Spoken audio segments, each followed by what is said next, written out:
RFI convida. Patrícia Moribe. O Brasil está mergulhado em uma das suas piores crises políticas da história. Não é segredo nenhum, a corrupção, acalentada durante todo sempre, virou uma hidra, como uma criatura mitológica cujas cabeças só se multiplicam e as esferas se misturam nesse cenário.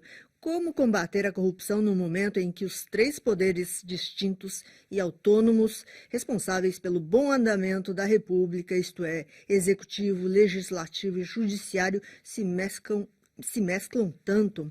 A luta anticorrupção no Brasil dos anos 2000 é tema de pesquisa de Fabiano Engelmann, professor do Departamento de Ciência Política da Universidade Federal do Rio Grande do Sul. Boa tarde, Fabiano Engelmann. Boa tarde. Fabiano, você trata do crescimento do protagonismo de juízes e procuradores nos casos de corrupção no Brasil. Como é que a gente chegou a essa situação, a esse ponto em que o judiciário interfere tanto na política do país, essa politização do judiciário ou a judicialização da política? Nós temos aí três eixos que podem ser estabelecidos para análise dessa questão, né?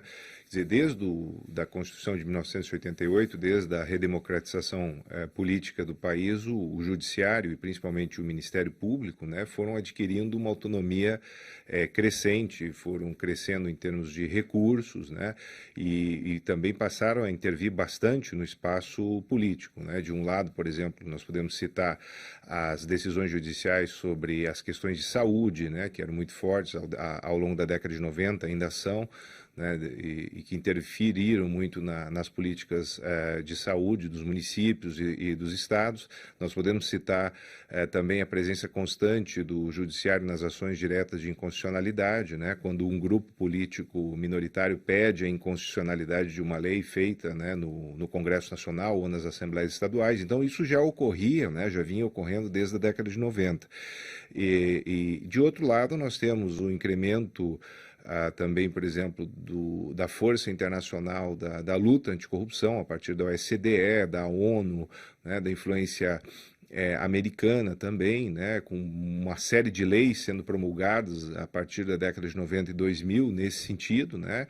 Também é um outro movimento importante influenciando essas leis nacionais, esses movimentos internacionais influenciando as leis nacionais, né. E um terceiro ponto diz respeito mesmo ao jogo político, né, a conjuntura política, a problemática da grande fragmentação dos partidos políticos, o grande número de partidos políticos, a dificuldade de formação de coalizões, né, de apoio aos governos no Congresso Nacional, né, o custo disso, da negociação, da formação de ministérios, o custo das campanhas eleitorais também que foi aumentando, né, no Brasil desde os últimos 20 anos. Então, esses fatores também potencializaram as questões relacionadas à corrupção, né, ao financiamento de campanha, à obtenção de dinheiro ilícito, né, para campanhas eleitorais. Então, esses fatores todos combinados levaram a uma maior judicialização, um maior número de processos, né, de corrupção que, mais na década de 90, eram mais locais, eram mais relacionados aos prefeitos e, na década de 2000, passaram, então, a atingir políticos em escala nacional. Então, isso é um pouco o que aparece hoje, o quadro hoje do Ministério Público e do Judiciário com esse protagonismo político muito forte. Claro, isso muito apoiado também, né, pela mídia e por parte da sociedade. Isso abria espaço até para o surgimento de um juiz que toma ares de salvador da pátria também, né?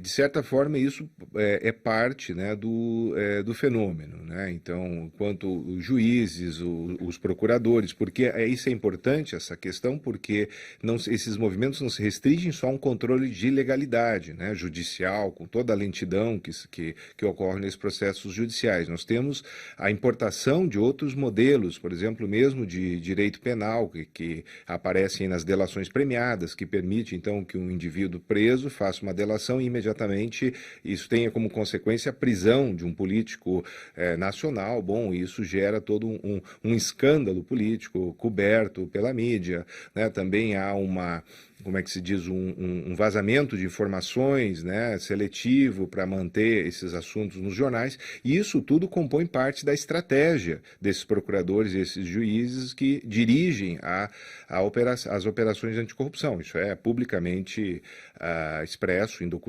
intervenções e tal. Também a participação em debates, em conferências nacionais e internacionais também, né, principalmente tanto pelo juiz condutor da Lava Jato, Sérgio Moro, quanto pelos procuradores, principalmente da Força Tarefa de Curitiba. Então, eles investem, além das questões jurídicas, há um investimento todo numa mobilização da sociedade, uma mobilização de associações empresariais, uma presença em campanhas midiáticas, né?